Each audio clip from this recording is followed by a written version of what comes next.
Selamat datang di channel kami. Hari ini kita akan membahas sebuah tes laboratorium penting yang sering digunakan untuk mendeteksi penyakit tifus, yaitu pemeriksaan Widal. Yuk, simak penjelasan lengkapnya hingga akhir video.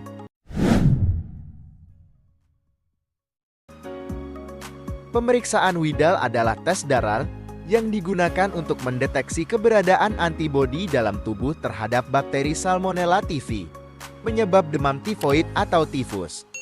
Tes Widal dilakukan dengan melihat reaksi antara antibodi dalam serum darah pasien dengan antigen yang sudah dipersiapkan sebelumnya. Serum darah pasien akan dicampur dengan antigen Salmonella typhi O, H, paratype A, dan paratype B. Jika terjadi reaksi penggumpalan atau aglutinasi, maka hasil tes dapat dinyatakan positif. Namun, penting untuk diingat bahwa hasil ini tidak selalu spesifik untuk tifus. Bisa jadi hasil positif berasal dari infeksi masa lalu atau efek vaksinasi sebelumnya.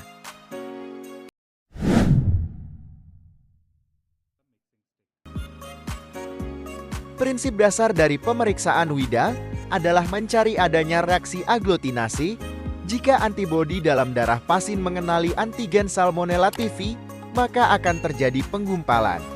Hasil tes ini dibagi menjadi dua. Positif, terjadi penggumpalan yang menunjukkan adanya antibodi dalam tubuh. Negatif, tidak ada penggumpalan, artinya tidak ditemukan antibodi terhadap antigen tersebut.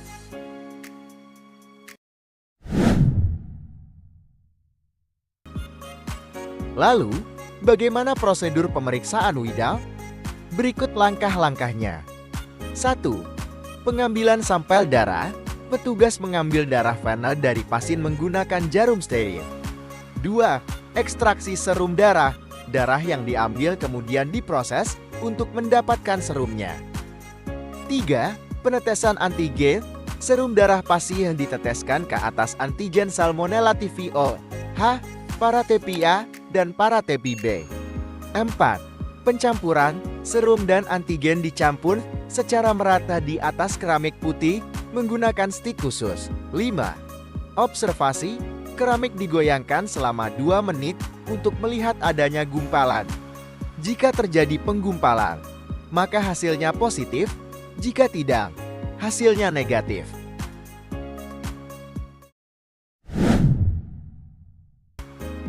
Setiap tes memiliki kelebihan dan kekurangan.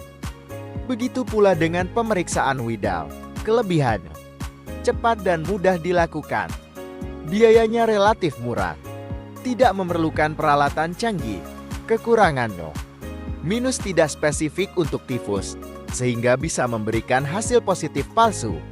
Minus, tidak mampu membedakan antara infeksi masa lalu, infeksi aktif, atau efek vaksinasi.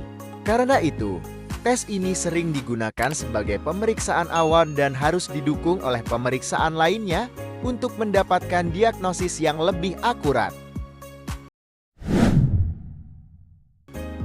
Risiko pemeriksaan Widal sangat minimal. Namun, beberapa efek samping ringan bisa terjadi, seperti nyeri atau memar di area suntikan, perdarahan ringan, risiko kecil infeksi di tempat pengambilan darah. Pastikan prosedur dilakukan oleh tenaga medis yang terlatih untuk mengurangi risiko tersebut. Meskipun pemeriksaan Widal sering digunakan, World Health Organization (WHO) merekomendasikan tes kultur sebagai metode yang lebih akurat untuk mendiagnosis tifus. Tes kultur dilakukan dengan mengambil sampel darah, kotoran, atau urin pasien, kemudian diperiksa di bawah mikroskop. Metode ini lebih spesifik dan dapat membedakan infeksi aktif dari infeksi masa lalu. Demikian penjelasan mengenai pemeriksaan Widal.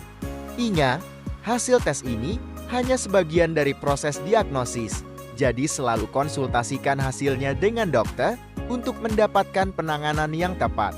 Jangan lupa like, share, dan subscribe untuk informasi medis lainnya. Terima kasih sudah menonton, dan sampai jumpa di video berikutnya.